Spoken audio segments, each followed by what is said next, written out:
¿Qué tal? Muy buenas tardes, un cordial saludo. Mi nombre es Aranzazú Alviso Pérez, estudiante de la carrera Químico Farmacéutico Biólogo en la Universidad Autónoma de Campeche. Y este es mi video académico sobre los antiasmáticos en la asignatura de Farmacoterapéutica 1 impartida por el docente Rafael Mesh Álvarez. Ahora, como introducción, empecemos a hablar sobre la fisiología de los pulmones y cómo funciona el asma. La función de los pulmones es realizar el intercambio gaseoso con la sangre. Para ello, los alvéolos están en estrecho contacto con los capilares. En los alvéolos se produce el paso de oxígeno desde el aire a la sangre y el paso de dióxido de carbono desde la sangre al aire. La capacidad pulmonar depende de la edad, peso y sexo y oscila entre los 4.000 a 6.000 centímetros cúbicos. Las mujeres suelen tener de media un volumen inspiratorio forzado inferior que los hombres. El mecanismo de intercambio gaseoso del organismo con el exterior presenta dos etapas. Primero, la ventilación pulmonar. Esta consiste en la inspiración o entrada de aire al interior de los alvéolos. El aire entra activamente en los pulmones al dilatarse la caja torácica. La expiración o salida del aire se realiza pasivamente. Después, el proceso de difusión. Se produce el intercambio de gases entre el alvéolo y él. Se realiza debido a las diferentes concentraciones de gases que hay entre el exterior y el interior de los alvéolos. Por ello, O2 pasa al interior de los alvéolos y el CO2 pasa al espacio muerto, que son los conductos respiratorios. Y después tenemos el proceso de perfusión. Este es el paso de sangre por el capilar. Esta sangre va a hacer que se oxigene y más tarde vuelva al corazón. Cuando la sangre llega a los pulmones tiene un alto contenido de CO2 y un bajo contenido de O2. El O2 pasa por difusión a través de las paredes alveolares y de los capilares de la sangre. Allí es transportado por la hemoglobina, que lo llevará hasta las células del cuerpo, donde el mismo proceso de difusión pasará al interior de las mismas para su posterior uso. El mecanismo de intercambio de CO2 es semejante, pero en sentido contrario.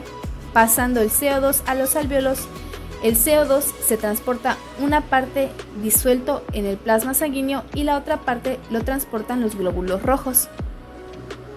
Ahora el asma. Esta es una enfermedad pulmonar que infla y estrecha las vías respiratorias. Normalmente, a medida que uno inhala el aire, circula libremente a través de la tráquea y luego a través de grandes conductos llamados bronquios, a través de conductos más pequeños llamados bronquiolos y finalmente hacia pequeños sacos llamados alvéolos. Pequeños vasos sanguíneos llamados capilares rodean los alvéolos. El oxígeno del aire que respira pasa a los capilares y luego el dióxido de carbono del cuerpo sale de los capilares y se dirige a los alvéolos para que los pulmones puedan deshacerse de él cuando usted exhale. Los bronquiolos se expanden cuando el aire es cálido y húmedo y está libre de agentes irritantes y sustancias que causan alergias denominadas alérgenos. Cuando el aire es frío o seco o contiene agentes irritantes o alérgenos, los bronquiolos se contraen. Si uno tiene asma, sus vías respiratorias se inflaman y se hinchan con frecuencia. Algunas sustancias pueden hacer que las vías respiratorias inflamadas reaccionen de forma aún más exagerada, dando lugar a un ataque de asma. Los desencadenantes de los ataques de asma son ligeramente diferentes en cada persona, pero por lo general incluyen agentes irritantes y alérgenos del exterior como polen, humo, contaminación y clima frío. Agentes irritantes y alérgenos de interiores como moho, caspa, de animales, ácaros de polvo y excremento de cucaracha, alimentos que causan alergia como pescado, marisco, huevos, maníes y soya, y condiciones como infecciones respiratorias, estrés, emociones fuertes y ejercicio.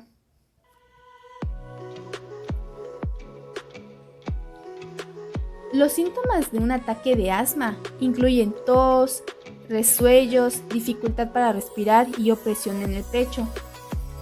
Durante un ataque de asma, también conocido como broncoespasmo, los músculos que rodean las vías respiratorias se tensionan y la pared de las vías respiratorias se inflan aún más. Las vías respiratorias también producen un moco espeso que las estrechan aún más, lo que dificulta la respiración. Si usted tiene asma, su médico le puede recetar medicamentos para reducir la inflamación de las vías respiratorias. La contracción de los músculos que rodean las vías respiratorias o la secreción de moco en las vías respiratorias. Durante un ataque de asma es posible que necesite usar un medicamento de rescate de acción corta llamados broncodilatadores. Este medicamento hace que los músculos de las vías respiratorias se relajen rápidamente y alivie los síntomas en cuestión de minutos. Dado que no hay cura para el asma, el objetivo es evitar que usted tenga un ataque de asma mediante el uso de medicamentos de control antiinflamatorios de acción prolongada. Si los toma todos los días, se reducirá la inflamación de las vías respiratorias, haciendo que las vías respiratorias sean menos sensibles a los factores desencadenantes de un ataque de asma.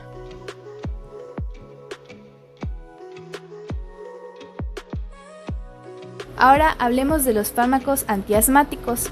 La farmacoterapia del asma se orienta a controlar la enfermedad con fármacos que inhiben la inflamación de las vías respiratorias. Se utilizan otros medicamentos relajantes del músculo lisobronquial para el alivio más inmediato y directo de los síntomas de la enfermedad. De clasificación tenemos dos grupos muy importantes, los broncodilatadores y los moduladores de la respuesta inflamatoria. En los broncodilatadores entran los agonistas beta-2 adrenérgicos, antagonistas muscarínicos y metilxantinas. Y los moduladores de respuesta inflamatoria entran los corticoides y no corticoides. En los no corticoides tenemos a los antileucotrienos y los anticuerpos monoclonales. Ahora hablemos del mecanismo de acción de los broncodilatadores. Empezamos con la vía inhalada, ya que ha sido utilizada por muchos años atrás sin el tratamiento de las afecciones de las vías respiratorias. Aporta muchísimas ventajas, ya que el fármaco se deposita directamente sobre el órgano diana. Su efecto, por tanto, aparece antes y las dosis necesarias de este medicamento son menores que cuando su administración es sistémica. En la actualidad, existen múltiples fármacos que se administran por vía inhalada. En el caso de la enfermedad pulmonar obstructiva crónica, los principales fármacos que se administran en esta vía son los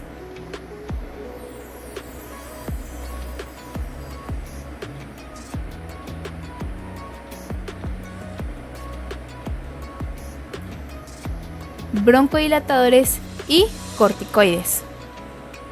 Dentro de los broncodilatadores están los beta-2 adrenérgicos y los anticolinérgicos. De ambos grupos de fármacos existen los de acción corta y acción prolongada.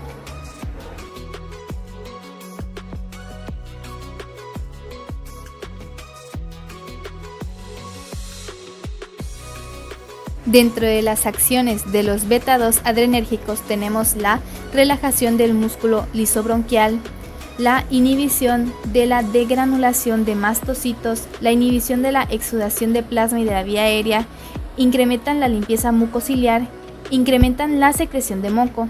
Y para los anticolinérgicos, estos bloquean competitivamente la acción de la acetilcolina liberada en las terminaciones que llegan a la musculatura lisa bronquial.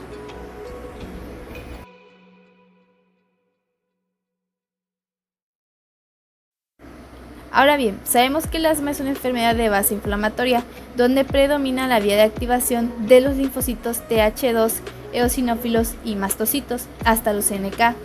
A nivel fisiopatológico, los fármacos más indicados serían los corticosteroides, y de ello los administrados por vía inhalada, por ser dosis muchísimo menos a las sistémicas y por llegar directamente al lugar de acción, así minimizando los efectos secundarios. Ahora, su mecanismo de acción. El primer mecanismo se produce en el espacio plasmático, donde los glucocorticoides ligados a proteínas ligadoras de glucocorticoides penetran en la célula por difusión pasiva gracias a su capacidad lipofílica. Esta se une a su receptor específico ubicado en el citoplasma. Luego se dimerizan y, siguiente a eso, se transportan al núcleo, donde ejercen su acción sobre el ADN. En el núcleo se unen a secuencias específicas de bases denominadas elementos de respuestas de los glucocorticoides.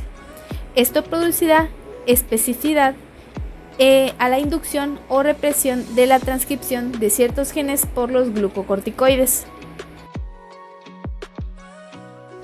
Eso sería todo de mi parte. Muchísimas gracias por el video. Espero les haya servido y me alegra haberlo compartido con ustedes. Muchas gracias.